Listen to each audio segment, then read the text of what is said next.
itu pulangnya lewat pelataran Pandai Kemasan membeli cindera mata berbentuk giwang, gelang, kalung, cincin, artinya khas bikinan Gua Sunyaragi.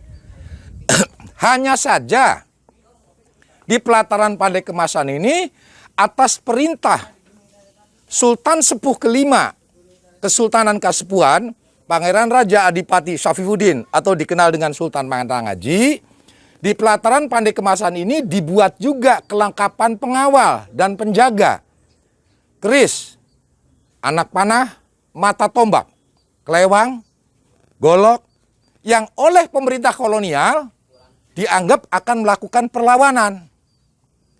Tercium oleh mata-mata dilaporkan ke Belanda. Nah, sejak saat itulah tercatat 1788 sampai 1790 pelataran Pandai Kemasan diratakan oleh Belanda.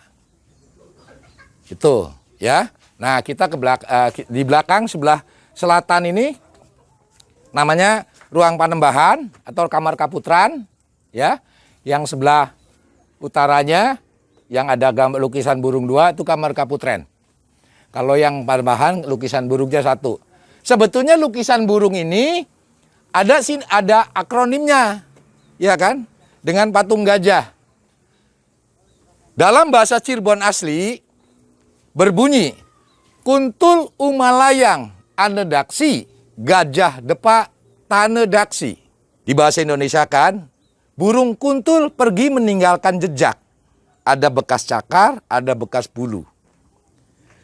Ya, gajah depa tanedaksi. Gajah tidur tidak berbekas karena bentuknya kubangan. Ini sebetulnya mengisyaratkan dua putra-putri kerajaan Pajajaran, yaitu putra pertama Pangeran Walang Sungsang dan putra yang kedua seorang perempuan Nyimas Ratu Rara Santang, meninggalkan keturunan dan keratonnya sampai dengan detik ini di Cirebon. Sementara keraton Pajajaran yang terkenal dengan kejayaan dan kemegahannya, kita tidak tahu sampai detik ini di mana pusat kerajaan itu berada. Loh kok cuma 2 Pak, putranya 3? Benar.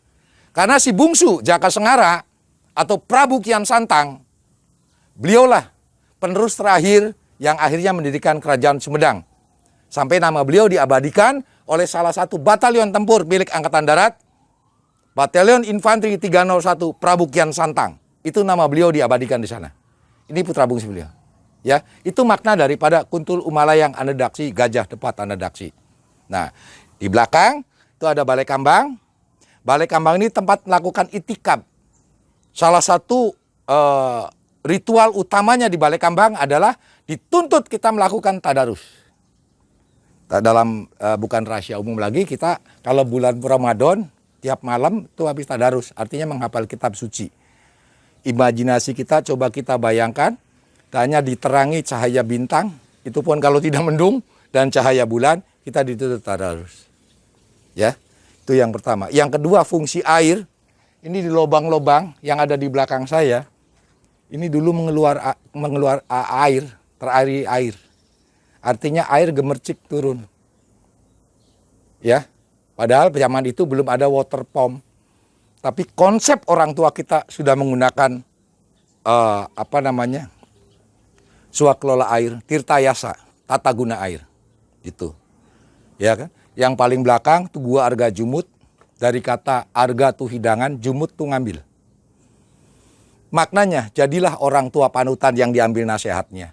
Jadilah orang tua panutan yang dimintai saran, dimintai ilmunya. Itulah Arga Jumut. Nah, ada satu keunikan, kita belum mengenal semen.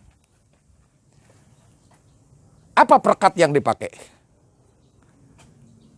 Bahan bangunan itu. Ya. Di dalam catatan hampir semua bangunan tua yang ada di tanah Jawa khususnya, umum di Indonesia, bangunan tua pasti menggunakan putih telur. Itu bukan rahasia umum. Putih telur. Lah, kalau sebetulnya itu sebuah kiasan. Kalau saja putih telur digunakan untuk membangun bangunan yang ada di tanah Jawa, mungkin saya dan Bapak semua, jangankan makan, tahu juga nggak yang namanya ayam. Karena telurnya habis buat bangun. Ini sebuah kiasan. Putih, sucikan niat, telur, bulatkan tekad. Artinya ada kekuatan supranatural, ada kekuatan doa ketika membangun ini. Kenapa? Mereka para leluhur kita, bukan rahasia umum, mereka Habibullah, orang yang disayang Allah. Artinya ketika yang minta Habibullah, insya Allah akan tertutur. Itu tentang Gua Sunyaragi yang lebih dikenal dengan Gua Batu Karang. Sekali lagi, ini bukan gua, ini gua atau guha.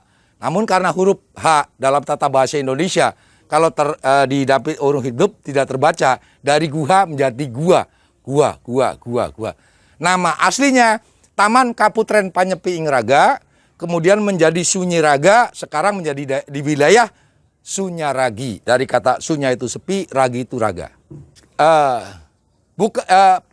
Tadi saya sudah jelaskan bahwa yang menjadi pelopor daripada pembangunan Gua Sunyaragi itu sendiri, ya kan, di samping banyak tokoh lain, tapi tokoh utamanya adalah dua, Panembahan Losari dan Raden Sepat.